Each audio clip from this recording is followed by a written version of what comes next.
Heto ang mga maiinit na balita na dapat niyong tutukan mula sa FM Radio at PRTV Newsroom. Ito ang FM Radio Newsbreak.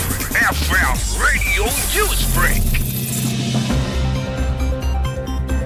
Magandang tanghali mga ka-Vibes, narito na ang mga maiinit na balita para sa ating FM Radio Newsbreak.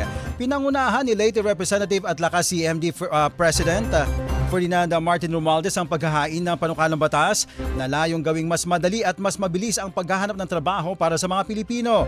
Ayon kay Romualdez, ang ginhawa sa Paghahanap ng Trabaho Act o House Bill 8192 ay bahagi ng ginhawa kit legislative package ng Lakas CMD na nakatuon sa kuryente, internet at trabaho upang magbigay ng konkretong ginhawa sa pang-araw-araw na buhay ng mga mamamayan. Sa ilalim naman ng panukala, lilimitahan ng mga dokumentong hinihingi sa mga aplikante sa unang yugto ng job application at ipinagbabawal ang pagkuha ng mga employer ng orihinal na civil registry documents tulad ng birth certificate at ipapatupad din ang no multiple clearance rule kung saan hindi na maaaring humingi ng hiwalay na police clearance kung may NBI clearance na ang aplikante. Binigyang din ni Romualdez na layunin ng mga panukalang ito na gawing mas simple, makatarungan at makatao ang proseso ng paghahanap ng trabaho, lalong-lalo na para sa mga first-time job seekers at kabataang Pilipino. FM Radio Newsbreak. FM Radio Newsbreak. Samantala sa iba pang mga balita, inihayag ng palasyo na tiniyak ng Amerika ang patuloy na suporta sa seguridad ng Pilipinas sa naging pagpupulong naman ni Pangulong Ferdinand Bongbong Marcos Jr. at mga opisyal ng US Defense Department sa New York.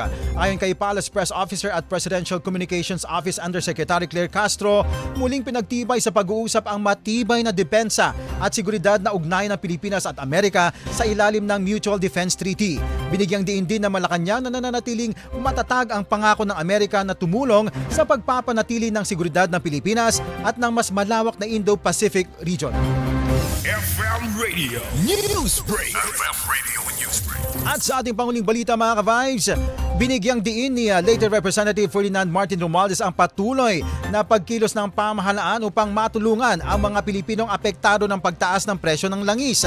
Kaugnay nito, naglaan ang pamahalaan ng humigit kumulang 30 billion pesos na pondo para sa pinansyal na tulong sa mga mamamayan, kabilang ang mga tricycle at jeepney drivers na apektado na mataas na presyo ng krudo. Sa ilalim ng programa, bawat benepisyaryo ay makakatanggap ng 5,000 pesos na cash assistance mula naman sa Assistance to Individuals in Crisis Situation o AICS ng Department of Social Welfare and Development. Inaasahang uunahin ang pamamahagi ng tulong sa Metro Manila kung saan tinatayang nasa 139,000 na tricycle drivers ang posibleng makikinabang. Ang target na simulan ang pagdistribusyon ay sa March 17. Iginit naman ni Romualdez na mahalaga ang mga ganitong hakbang upang agarang maibsan ang pasanin ng mga manggagawa at masiguro na may nakahandang suporta ang pamahalaan sa mga Pilipinong nahihirapan dahil sa pagtaas ng presyo. FM Radio Newsbreak. FM Radio Newsbreak. At yan mga ka-Vibes ang buong kalipunan ng ating pagbabalita para sa ating FM Radio Newsbreak. Ako po si Cherubim Ganaden. Magandang tanghali. Inyong narinig ang FM Radio Newsbreak dito sa FM Radio, Favorite Music Radio.